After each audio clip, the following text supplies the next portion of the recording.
तो क्या संत रामपाल जी महाराज से नाम दीक्षा लेने के बाद आपको लाभ भी प्राप्त हुए? हाँ सर जी, बहुत लाभ हुए मुझे। मेरे इतने लाभ हुए सर जी, पहले तो मेरी आर्थिक स्थिति इतनी खराब थी कि मैं कुछ भी सामान लाने के से पहले 4 बार सोचती थी, और मेरे भगत जी का कोई काम नहीं था, तो हम बहुत परेशान थे। तो फिर एक दिन ऐसे ही हम बहुत दुखी हो रहे थे घर में, तो फिर संत रामपाल जी महाराज ने हमें घर में दर्शन दिए, मुझे ही दर्शन दिए संत रामपाल जी महाराज ने। तो मुझे ऐसे समझाया संत रामपाल जी महाराज ने कि मुझे, मतलब मैं जानती हूँ, मैं अपने जीवन में मुझे किसी ने भी नहीं समझाया होगा। मेरी मम्मी है, मेरे पूरा परिवार, किसी ने नहीं समझाया मुझे इस तरीके से। तो मुझे वो समझा के गए, बेटा घबरा मत, तू भक्ति कर और सब कुछ ठीक हो जाएगा। तो उसके 15 दिन बाद ही। क्या नाम है जी आपका? नीलम दासी। बहन जी, आप कहाँ से आई हैं? जिला हाथरस, उत्तर प्रदेश, मुरसान। संत रामपाल जी महाराज से नाम दीक्षा आपने कब ली? 4 फरवरी 2011। संत रामपाल जी महाराज से नाम दीक्षा लेने से पहले क्या आप कोई भक्ति साधना भी करती थी? हाँ जी, मैं करती थी भाई साहब। मैं शिव जी की बहुत भक्ति करती थी और सभी देवी देवताओं की करती थी, और शिव जी के मैं व्रत भी रखती थी। उन व्रतों को रखते रखते फिर किसी ने बताया कि आप संतोषी माँ का व्रत रख लो। मुझे कुछ लाभ नहीं हो रहे थे भगत जी, मैं बहुत परेशान थी और मेरे घर की आर्थिक स्थिति बहुत खराब थी।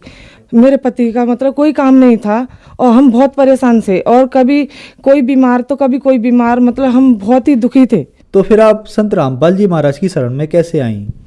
तो भाई साहब, हमारे एक रिश्तेदार हैं, दिल्ली में रहते हैं, तो उन्होंने गुरुजी संत रामपाल जी महाराज से नाम दीक्षा ले रखी है। तो वो एक दिन ऐसे हमारे घर पे आए, तो हम बहुत परेशान थे। तो उन्होंने देखा कि बोले कि मामी आप तो बहुत परेशान हो, मामा जी आप गुरुजी से संत रामपाल जी महाराज से वो नाम दीक्षा ले लो। तो हम बोले कि मैंने कि हम नहीं ले सकते, हमारे गले पे गांठ थी। तो हम बोले कि हम पहले वैसे दिखाएंगे झाड़ फूक, और गुरुजी तो बताते हैं कि किसी का मतलब वैसे नहीं दिखाना और बस भक्ति करो, उससे ठीक हो जाए। मैंने कि पहले हम इसे दिखा लें, फिर बाद में हम नाम दीक्षा ले लेंगे गुरुजी से। तो फिर हमने मतलब उनकी बात टाल दी। तो फिर वो अपने मामा जी से बोले कि मामा जी आप सत्संग सुनो और मामी की परेशानी ठीक हो जाएगी और आपके घर की भी परेशानी ठीक हो जाएगी। तो उन्होंने मतलब सत्संग सुनाया, सृष्टि रचना सुनाई। तो मेरे जब तो कुछ समझ में नहीं आई, तो उनके समझ में आई, मेरे जो पति हैं उनके समझ में आई। तो बोले कि जो बता रहा है लाला वो अच्छा सही बता रहा है, और हम सत्संग सुनाएंगे पहले, फिर चलेंगे गुरुजी के आश्रम में। तो हमने फिर सत्संग सुना टीवी पे संत रामपाल जी महाराज का। तो हम सत्संग सुनते रहे 10-15 दिन हमने सत्संग सुना। तो सत्संग सुनते सुनते एकदम अंदर से ऐसी प्रेरणा आई कि हम अगर गुरुजी के यहाँ संत रामपाल जी महाराज के यहाँ जाएंगे तो हमारी परेशानी दूर हो जाएंगी। तो फिर उसी दिन से हमने प्रण निश्चय कर लिया, हम संत रामपाल जी महाराज की शरण में जाएंगे पहले, तो वही हमारा कल्याण करेंगे। फिर हम उनसे हमने फोन किया अपने भांजे से, तो बोले कि मामी आप आ जाओ दिल्ली, मैं आपको ले चलूँगा। फिर वो हमें आश्रम ले गए, फिर हमने संत रामपाल जी महाराज से नाम दीक्षा ली। तो क्या संत रामपाल जी महाराज से नाम दीक्षा लेने के बाद आपको लाभ भी प्राप्त हुए? हाँ सर जी, बहुत लाभ हुए मुझे।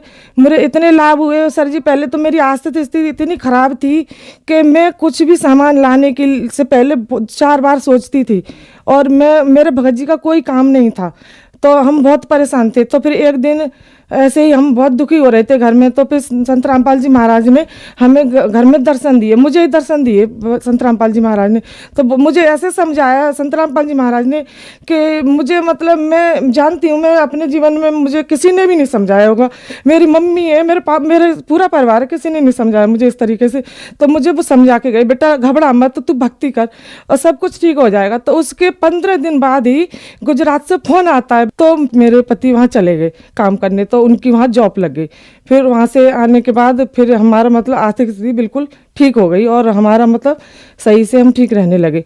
और दूसरा लाभ, मेरे गले में यहाँ पे गांठ थी, तो हम वो गांठ से बहुत परेशान थे। मैंने पहले ही बताया था आपको कि मेरी गांठ थी गले पे, तो फिर वो गांठ भी मेरी ठीक हो गई। मैंने डॉक्टर को भी बहुत दिखाया था, लेकिन उससे कोई लाभ नहीं हुआ था। जब संत रामपाल जी महाराज से नाम दीक्षा ली, फिर मेरी वो गांठ ठीक हो गई गले की। तीसरा लाभ ये, भगत जी एक बार मेरे घर में आग लग गई थी, सिलेंडर में इतनी तेज आग लगी थी भगत जी के, खूब उसे बुझाया, पड़ोसियों ने बुझाया, घर में भी हम बहुत कोशिश करते रहे, लेकिन वो गैस नहीं बुझी। फिर अचानक से एकदम वो मेरे भगत जी, मेरे पति हैं, उस सिलेंडर को उठा के बाहर फेंक आए। तो बाहर फेंक आए तो उसमें इतनी तेज आग जल रही थी, थाना पास में ही है, थाने से गाड़ी आ गई, तो वो वो मतलब उन्होंने फिर गाड़ी, वो आग बुझाने वाली गाड़ी मंगाई, फिर उससे वो आग बुझाई। 1.5 घंटे तक सिलेंडर में आग लगती रही, लेकिन संत रामपाल जी महाराज ने इतनी दया करी कि मेरा पूरा परिवार बच गया। अगर उस दिन सिलेंडर फट जाता तो मेरा परिवार तो जाता ही, साथ में सारी पूरी बस्ती जाती, किसी मतलब सब नाश हो जाता। फिर शाम को संत रामपाल जी महाराज ने मेरे पति को दर्शन दिए और बोले बेटा कुछ भी नहीं हुआ, सब कुछ ठीक है, भक्ति करो परमात्मा की और परमात्मा दया करेंगे। तो फिर मतलब भगत जी, फिर मतलब हम बोले कि देखो, भगत जी मेरे पति ने बताया कि देखो गुरुजी ने दर्शन दिया ऐसे। मैंने कहा वो तो परमात्मा है, गुरुजी संत रामपाल जी महाराज कुछ भी कर सकते हैं। तो उसके बाद फिर मतलब फिर हमारी वो दिक्कत ठीक हो गई।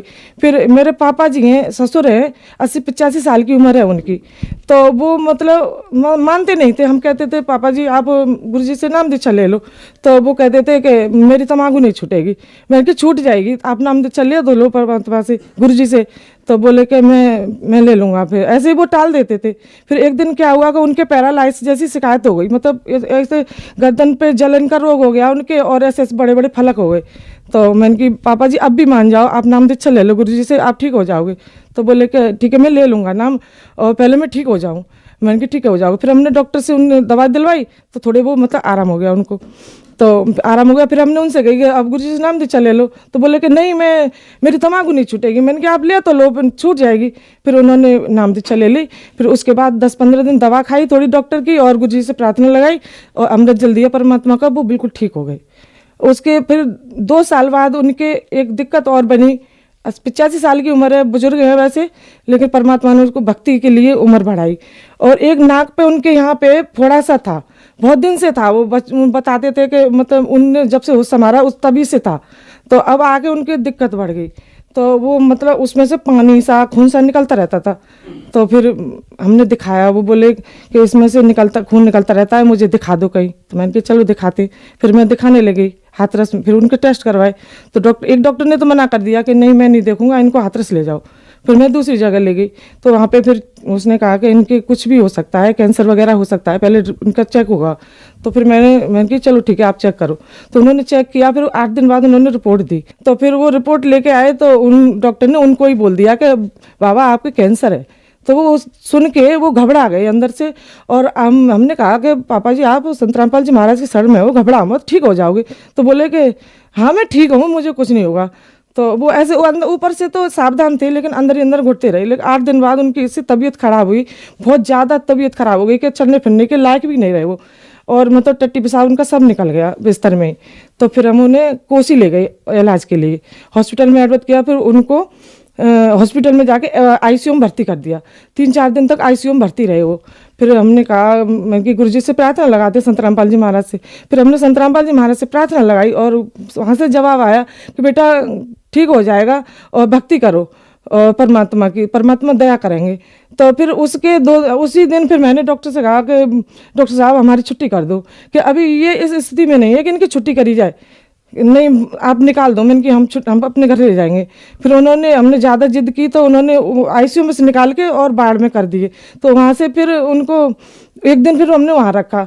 बोले कि आप जिद कर रहे हो और इनको लेकर मत जाओ, इनकी कुछ भी हो सकता है। मैंने कि हम कुछ भी हो जाए, मैंने कि आप छुट्टी कर दो, हम घर ले जाएंगे। तो फिर हम वहाँ से छुट्टी करा लाई अपनी मर्जी से। मैंने कहा हमारे गुरुजी करेंगे जो भी करेंगे। तो घर पे आके आप भाई साहब यकीन नहीं करोगे, तब से 2 साल हो गए उनको, अभी तक कोई दिक्कत नहीं है। मैं उनकी रिपोर्ट भी साथ लेके आई हूँ। संत रामपाल जी महाराज की कृपा से उनका कैंसर बिल्कुल ठीक हो गया। मैं उनकी रिपोर्ट भी लेके आई हूँ, आप देख सकते हो। ये आप देख सकते हैं, ये मेरे पापा जी के कैंसर था नाक पे, और अब बिल्कुल वो ठीक है, और आप संत रामपाल जी महाराज की दया से। बहन जी, संत रामपाल जी महाराज से नाम दीक्षा लेने के बाद आपको बहुत सारे लाभ प्राप्त हुए, तो जो दर्शक आज आपको देख रहे हैं आप उनको क्या कहना चाहेंगी?